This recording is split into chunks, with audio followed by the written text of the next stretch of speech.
Long ago, long before the silly bacon in everything fad got started, people actually made bacon at home. It's not that hard to do, and it can produce some superior quality bacon. Making bacon at home isn't going to save you a lot of money, and it's probably not going to make anything any more healthy than what you get in the store, but it will be delicious. This video is going to show you how to cure a pork belly and then how to smoke it so that you have slab bacon. You're not going to learn how to use a smoker, and I'm not going to show how to make uncured or naturally cured bacon. There are two special ingredients that you'll need. The first is pork belly.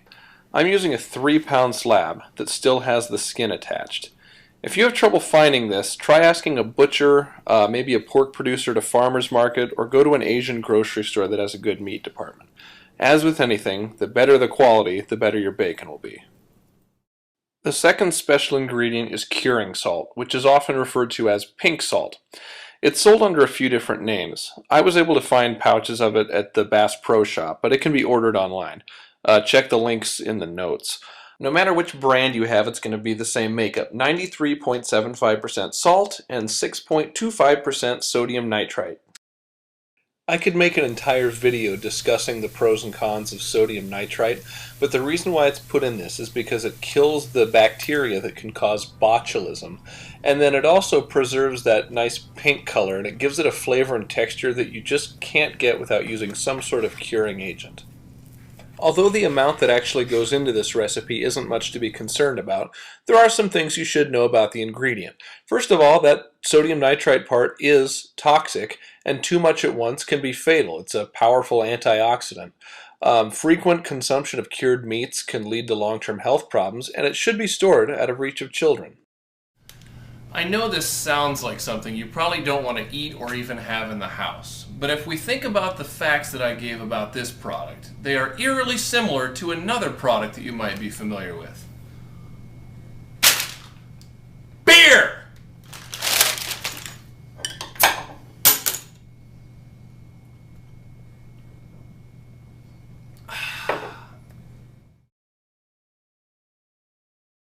If you're not convinced, that's fine, but please don't try this recipe without the pink salt. You'd have to cold smoke it, and I have no advice on how to do that.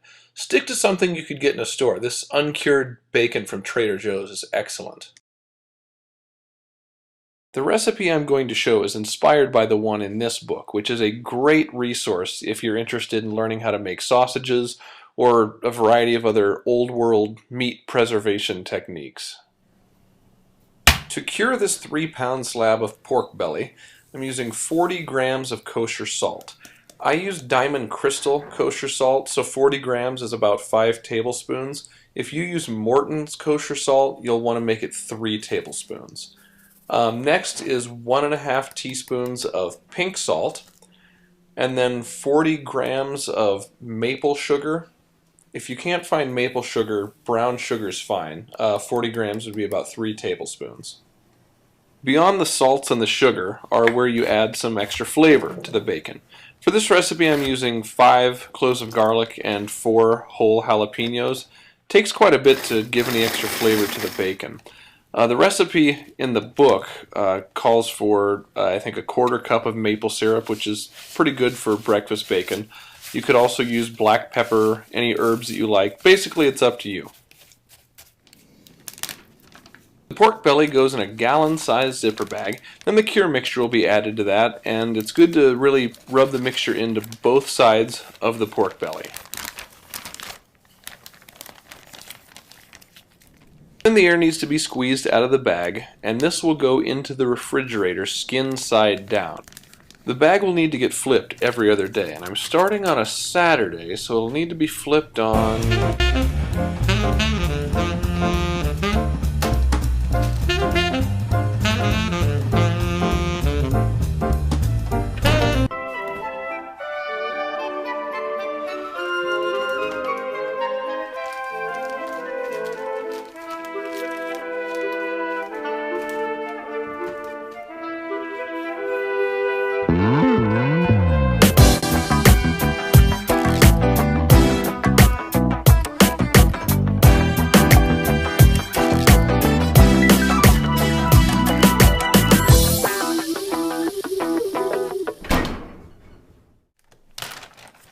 After 7 days, the belly should have firmed up quite a bit and it's ready to come out of the cure.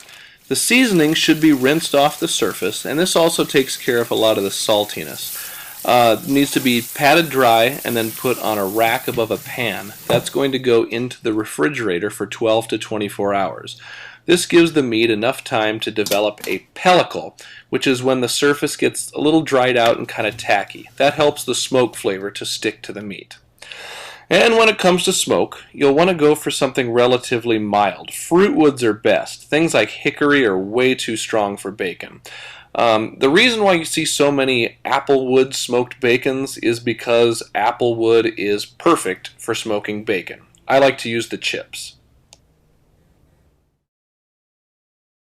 Like I said before, I'm not going to teach you how to use a smoker, but it needs to be at 200 degrees Fahrenheit.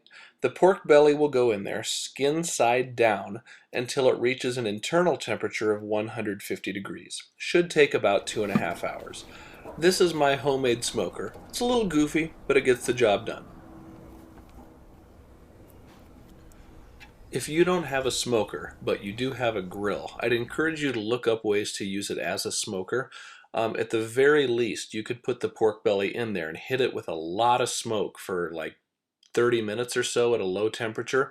Then you can finish the pork belly in a 200-degree oven until it hits 150 degrees. Once the slab has hit the magic temperature, it needs to cool off on the counter for a couple of hours. But after 10 minutes, while it's still warm, you should remove the skin. It should come off pretty easily in one piece. And don't throw this away. It would be really good if it's put into a pot of soup for flavoring. If it weren't so salty, I'd give it to the dog. After it's cooled completely, you can peel some other things off. Here's some silver skin, and then I also like to trim off the reddish-brown bits there. You can leave it on, but it makes the slices a little more rustic than what I want. Also like to trim the ends off just so it'll be nice and neat on the edges when I start slicing. Before it gets sliced, it should be thoroughly refrigerated or maybe even put into the freezer for a little while to really firm it up. That's going to make the slicing a lot easier. And I don't have a very good slicing knife. I'm just going to use the chef's knife here to do the best that I can. If you own a meat slicer, this is the perfect time to bust it out. It's kind of hard to make really even, thin slices if you're doing it by hand, but actually it's kind of nice to have it a little bit thick. And since this is slab bacon, there's some things you can do with this that you can't do with grocery store bacon. If you cut a nice thick piece like this, about 1/4 of an inch thick, then you can cut it into what's called lardons, which are perfect to use on salad.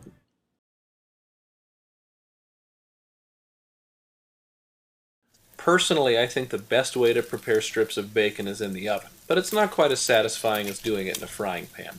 With this homemade bacon, I like to do it at a really low temperature because I've found that it's a little bit more prone to burning if it's cooked at too high of a temp.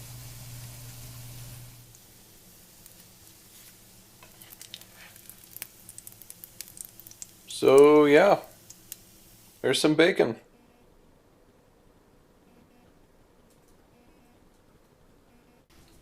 Obviously, I'm going to end this video by making you watch me eat my bacon.